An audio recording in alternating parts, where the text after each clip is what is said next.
So it has finally happened. We now have a fairly clear path forward for the United States and the American people.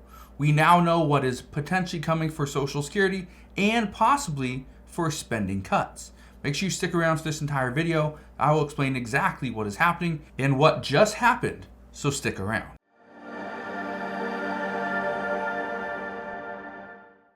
So something major just happened, and that is that the House Republicans chose Representative Steve Scalise as their candidate for Speaker after Kevin McCarthy was ousted last week. It says right here that it was a two-man race, but Republicans decided between Representative Jim Jordan and Representative Steve Scalise, and they chose Steve Scalise. Now, what happens and how is this potentially going to impact Social Security and our government funding bill? Well, that's what we're going to get to today, because what you need to understand is the process moving forward. The process, which could have many potential complications, is actually pretty straightforward. What's going to happen is there will be a vote, and lawmakers are going to cast their vote. Do they want to vote for Representative Steve Scalise? Do they want to vote for, and I bet Democrats will, they will likely vote for their current leader in the House, which is Democrat Hakeem Jeffries. They could vote for him as well. We also know that you do not have to vote for a sitting member in the House of Representatives. So, like some Republicans said last week, they're going to vote for former President Donald Trump. So what's about to happen is we're going to see a roll call vote, and once this happens, we will decide who is going to be the Speaker of the House. The problem, though, you need the majority of the votes, which normally is 218 votes. The one issue that we're facing right now is that there are currently 2 vacancies in the 435-seat House of Representatives, which means you only need 217 votes to win. Now, why does all this matter? Well, it matters because before, the former Speaker, Kevin McCarthy, he gave concessions to other representatives. And he said that, okay, we are going to cut spending. He told that to Republicans. He told Democrats that we are going to do more for Social Security. We're do more for these certain programs.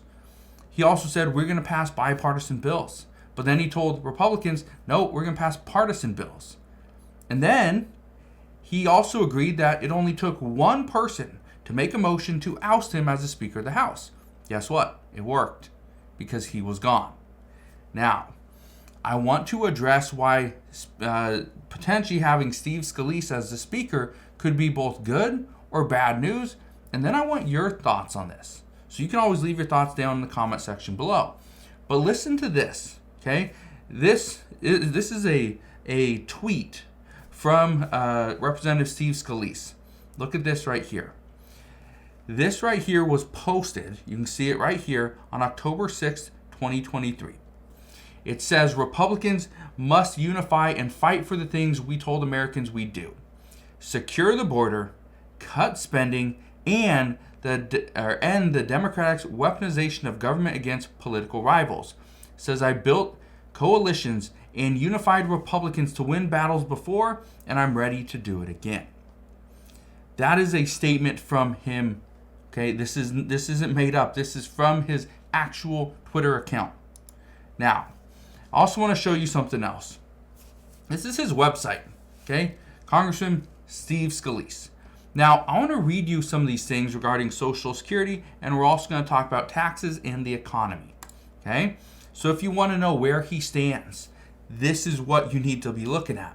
His actual website. You can go to scalise.house.gov, and you can see in /issues, and you can see exactly what I'm looking at right here. Again, this is his website. Now, the reason I'm going to read through this is simple. What we know is that lawmakers tend to bring bills in and push bills onto the floor that they firmly believe. If Speaker Steve Scalise firmly believes what I'm about to read you, then chances are he's only going to bring bills to the floor of the House that actually align with his views.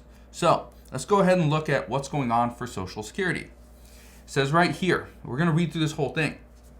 It says Congress has a duty to preserve the Social Security program for workers and retirees who have played by the rules and paid into Social Security throughout their careers. Congress must also work to make the program sustainable for future generations.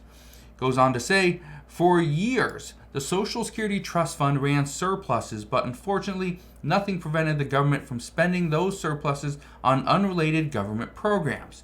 According to the most recent report released by the Board of Trustees for the Social Security and Medicare Trust Funds, Social Security's combined trust funds and Federal Old Age and Survivors Insurance Trust Fund and the Federal Disability Insurance Trust Fund will not be able to pay benefits in 2034, at which point beneficiaries would face a 23% benefit cut if action is not taken.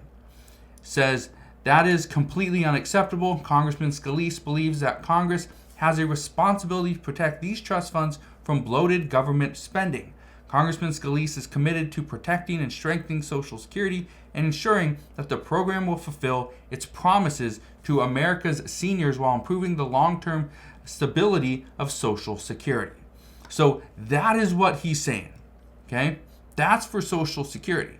Does it sound like he wants to go and increase benefits today? No.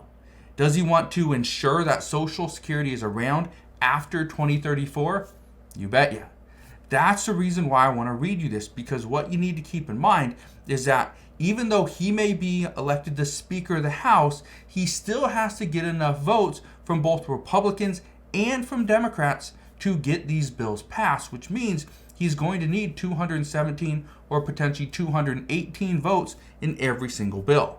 Now, what does this mean for our economy, for taxes, for potentially seeing spending cuts? Well, let's look at that. Here it is. Again, this is from his website right here. And it says taxes and economy.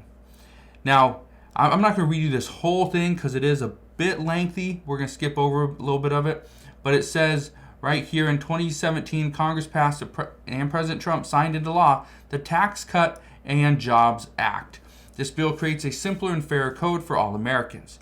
It creates and keeps jobs here at home while giving small business owners the flexibility they need to grow. Most importantly, this plan allows you to keep more of your hard-earned paycheck. It says in this plan, we doubled the standard deduction and get rid of special interest loopholes, leveling the playing field for the middle class and allowing you to keep more hard-earned income in your wallet. In fact, the average American family will see a tax cut of $2,059, and by overhauling the code to make it simpler and fair, we finally end the days of wasting time and money just trying to figure out how to file your family's tax return. Down here, okay, says additionally, the Tax Cuts and Jobs Act protected the historic tax credit, which has been used across Louisiana to preserve the state's unique architecture and history. The important benefits of the historic tax credit will help Louisiana continue to preserve and revitalize areas across our state. This law also provides tax relief to victims of major floods across Louisiana during 2016. Tens of thousands, and keep in mind where he's from, okay? He is from, I believe, you can see it right here. He is from the 1st District of Louisiana. But what he's talking about, okay, is tax reforms. That's what he's talking about. Tax reforms work. It says facts don't lie, tax reforms work. Now, here's what you need to keep in mind. This down here that's highlighted, okay, the first part. It says Congressman Scalise will continue to support and fight for legislation that lowers taxes, cuts wasteful government spending, and strengthens our economy. So what's interesting about this, and again, I said I wasn't going to read the whole thing because it's a little bit long, it's lengthy, and doesn't talk about everything. But what he's simply saying here is, yes, he wants to lower taxes. Well, how do you lower taxes by also increasing the Social Security tax cap? You don't, which creates a problem. So if Representative Steve Scalise is going to be the new Speaker of the House and the Speaker of the House is in charge of bringing bills to the floor, guess what? We may not see a bill come to the floor that increases the Social Security tax cap, which means if President Biden is really wanting to ensure that Social Security doesn't become insolvent, he's going to have to do something different, because what he's asking for right now is for Republicans to agree that we have to increase the Social Security tax cap. Instead of leaving it at $160,200, instead we'd stop there, and then we'd go from $400,000 and above.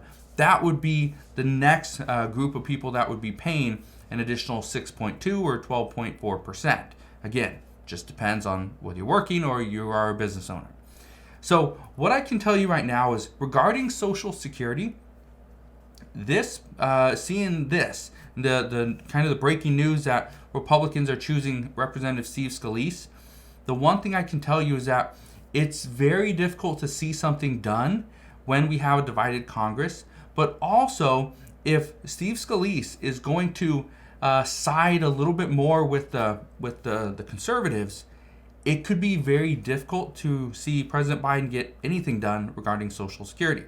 The one thing I can tell you is that Steve Scalise, according to reports, is most likely going to be the better option when it comes to Social Security, as opposed to Representative Jim Jordan. But again, we do not know who exactly is going to be the next speaker. All we know is that Republicans have chosen, Speaker or Representative Steve Scalise to be their next candidate for speaker.